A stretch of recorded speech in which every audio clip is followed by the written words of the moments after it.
This year's draft is unlike any before it. Why?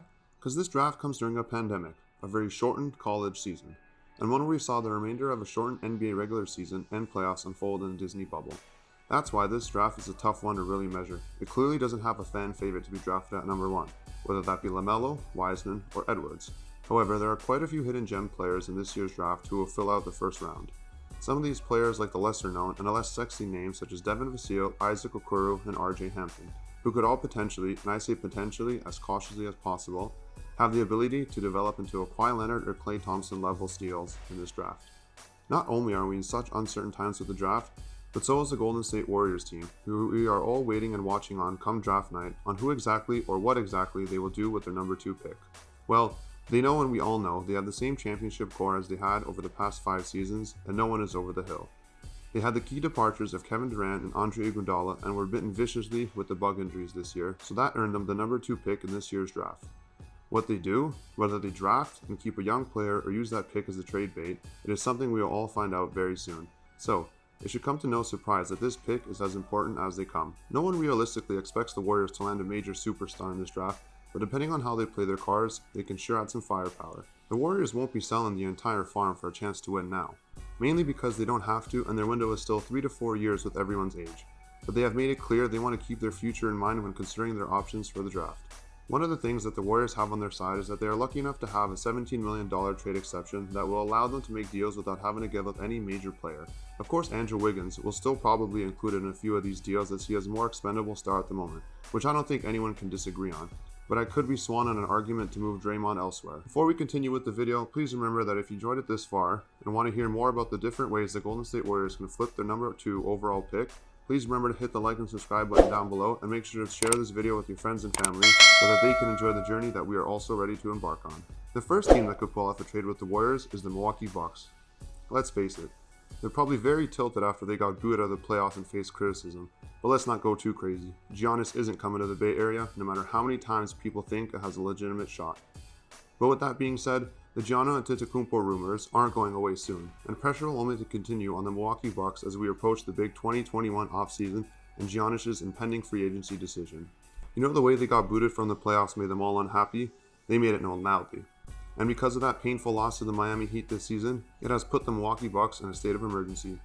Even though they shouldn't be, it should come as no surprise that one more failed playoff run and the Greek Freak could be Yuz's way out. Without any cap space to adjust this roster, the Bucks might have to make a trade to keep their hopes of building a team around Giannis alive. A good way to quickly unload some big money off their books is to push out Eric Bledsoe's contract and take back the young talent from Jordan Poole.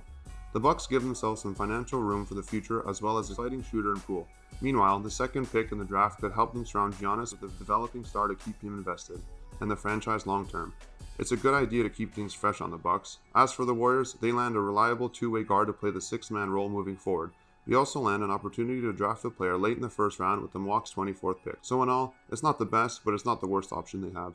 In summary, Warriors would get Eric Bledsoe in the 24th pick, while the Bucks get Jordan Poole in the second overall pick. The next team the Bucks can target is the Oklahoma City Thunder. The Thunder really overachieved this year and almost took out the Houston Rockets in the first round of the Western Conference playoffs while in the bubble. With Chris Paul's age and contract, it may be time to implode the Thunder experiment and go young to build back up. The Thunder had less than 1% chance of reaching the playoffs this year. Did anyone bet on them to make the playoffs? If so, let us know in the comments below. With a stockpile of future draft picks due to their smart dump of Paul George and Russell Westbrook, OKC is loaded with assets. Now, if the franchise decides to take this one step further by trading away their disposable veterans and going all in on a rebuild, that could be really smart. One way to do this would be to trade Dennis Schroeder and Steven Adams, two attractive trade pieces. Schroeder had a 6th Man of the Year worthiest season, while Adams is a massive center who excels at setting screens and doing the little things. Both would be welcome sights on the Warriors, and I'm sure Adams would be relieved as his privates will be safe from Draymond unless the probability of friendly fire comes in. In exchange, OKC take back the second overall pick and 2 more young players in Wiggins and Jordan Poole. The Thunder speed up their rebuild while the Dubs gain an asset that could help them win now. It's a win-win. Another Western Conference playoff team that they can trade with is the Utah Jazz. No, we aren't talking about Donovan Mitchell or Rudy Goldberg, but they are nice pieces to be had. The Utah Jazz are on the outside looking in, clearly, and to make a change to get some momentum.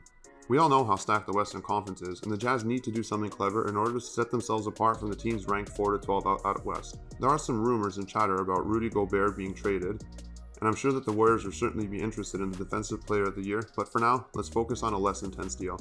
Logdon Bogdanovic is one of the most underrated forwards in the league. He is a versatile shooter, displays strong playmaking and creation skills. Bogdanovic averaged 20.2 points, 2.1 assists last season, while shooting above 40% from the three-point line.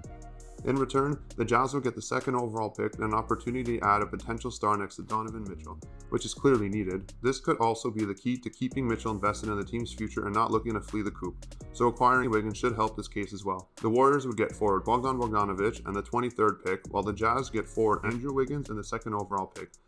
We talked about an Oklahoma City overhaul. Well, I think just as needed as the Houston Rockets overhaul. The team has stalled in our regular season All-Star squad, but come playoffs, all bets are off. Mike D'Antoni and the Houston Rockets went all in on small ball style last season, and to no one's surprise, they pushed it as far as it can go, ditching the center position entirely and fully committing to this style of basketball. And as we all know, this wasn't the answer, nor did it work. Now that Coach D isn't there anymore, the Rockets had no choice but to go back to the drawing board and attempt to rebuild the system while James Harden is still in his prime. If they waste Harden's prime, that will be the biggest crime of all. Maybe they should shift to a more traditional, a little bigger way of playing. The mid-range shot and dribble drives to the hoop should return to their offensive, while the isolation plays should be reduced. Eric Pascal and Jordan Poole from the Warriors can help them transition to a new style.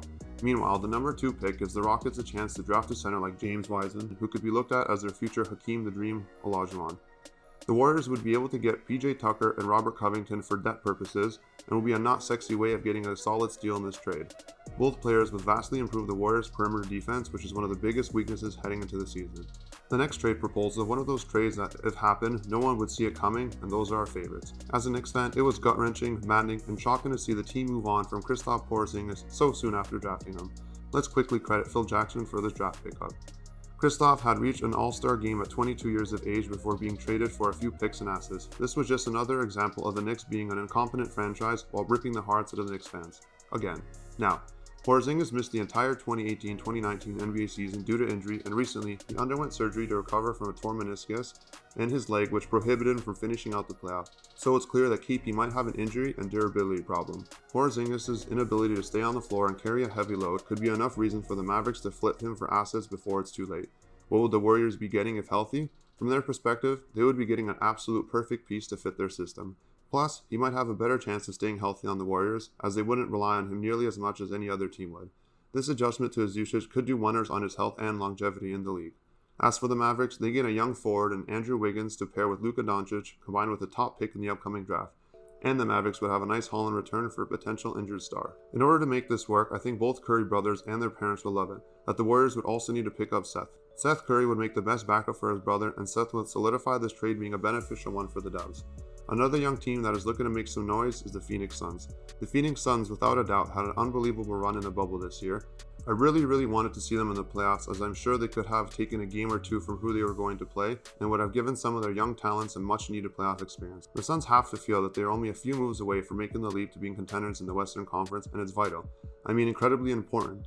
They have to do this before Devin Booker starts getting the itch to play elsewhere, which might already be happening. Without a doubt, Kelly Ubrey is the best tradable asset. Ubrey had a breakout year with the Suns, averaging 18.7 points and 6.6 boards per game. He's a lethal shooter and finisher around the rim.